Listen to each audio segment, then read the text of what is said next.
All right, man, I had to get into this one. Brooklyn Nets, Kyrie Irving requests a trade. So why does this happen? So Kyrie has been playing amazing this year. He had that situation with the link on the Twitters and all that stuff, but since then he's been amazing. He's probably going to be an all NBA player, all-star starter.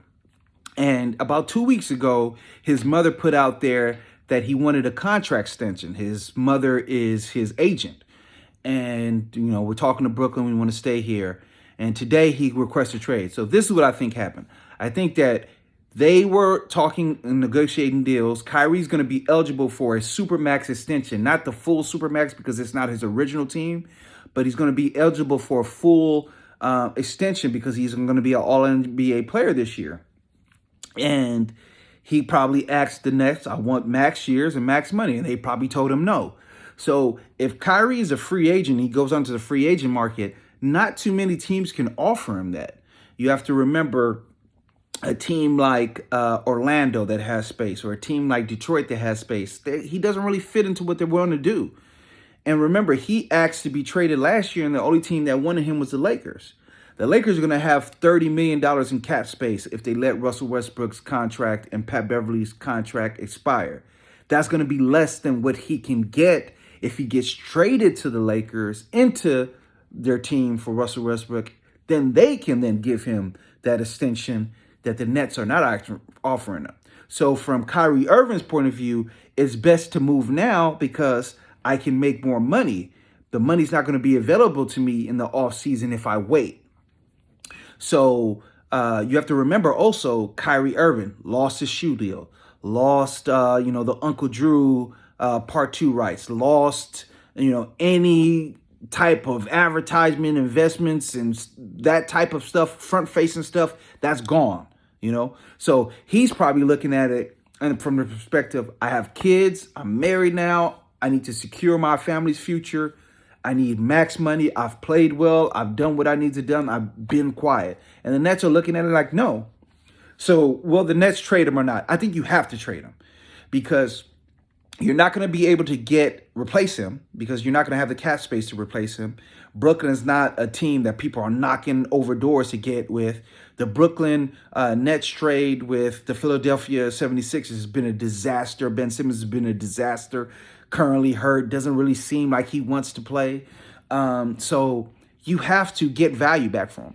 Remember, in that Philadelphia trade, they got 3 picks. So if you can combine those 3 picks with the 2 picks that they could get from the Lakers, then you can use that Russell Westbrook salary and then go out there and see what you get.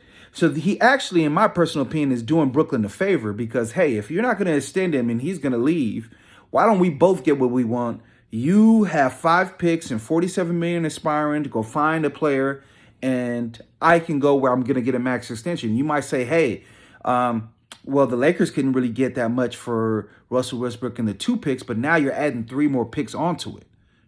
That's about the trade package that Donovan Mitchell went for. So, hey, we think that we know who's available and who's not. But the Halliburton-Sabonis trade from last year, which looks like both teams have gotten better. I think the Kings still should have gotten more, but both teams got better. We didn't know that was even on the table. So, it's on Brooklyn now to go see what happens. You can't bring him back. This is like the 6th time Kyrie Irving has done something. You can't do it again. For the Lake Show, you have to do this trade. People are saying, well, should you give Kyrie the money? Should you trade these picks? You definitely have to do it. And, are we mortgaging our future in 27, 29? That's, 4 years and 5 years from now? It's 4 years and 6 years from now? We can't worry about that. You have to worry about the now. The Lakers brand is we are the winning team. We win. They're the only team that has been relevant in every decade since we've been relevant with West in the 70s and Chamberlain. We're relevant in the 80s with Magic. We were relevant in the 90s with Magic and then Shaq and Kobe early years. We were relevant in the 2000s, 2010s with Kobe. We're relevant in the 2020s with LeBron, AD, and Kyrie. Your brand is winning. West win the title. If they get Kyrie, they're the prohibitive favorites, in my personal opinion, to win the title. I don't think anybody could match up with what they could bring.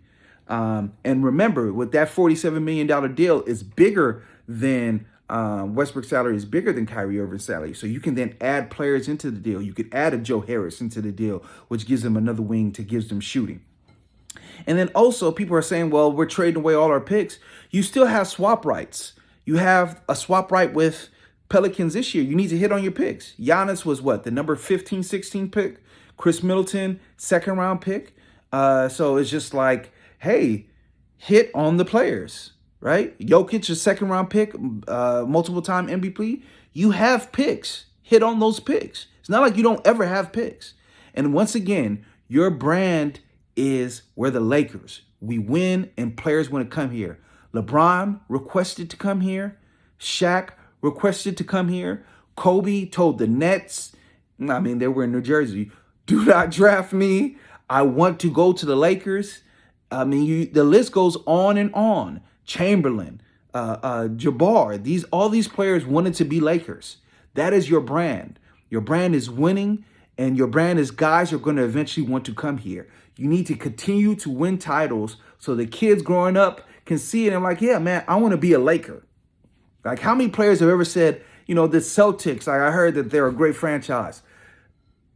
How many players in the NBA have said, you know what, I want to be a Celtic. I want to leave my situation now and I want to be a Celtic.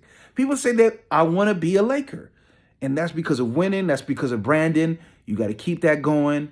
You won one title with LeBron. It's time to add on to it. Jeannie Buss needs to think about her legacy. You want to win multiple titles. That's how you cement yourself as a great owner. People can laugh at the Lakers all they want about the mismanagement, the missed picks, this and that. Keep winning titles, and it shuts everybody up. So that's my breakdown. I'm going to break things down a little bit more. This is a perfect news to get me back into the saddle. Lake Show. Now, I'm not saying this because I'm a Laker fan. Again, I'm unbiased with my thing. I'm an unbiased arbiter. It just makes the most sense. Who else is trading for Kyrie? Now, he's improved his play this year. Again, he's an all-NBA player, and he's worthy of that. But who's going to take on the responsibility of saying, hey, after we pay this guy, that's it. He can do whatever he wants. This is the NBA. Jay Crowder is at home, and he's getting paid. Ben Simmons sat out, and he sued the Sixers, and I think they came to a settlement where they paid him. So this is a league. Once you sign that contract, players get paid. So who is going to be the team that steps up and say, hey, sign me up for that? How many people have worked with Kyrie and have had success? Only one, LeBron. So that's what it is. Let me know what you think. The game is a game.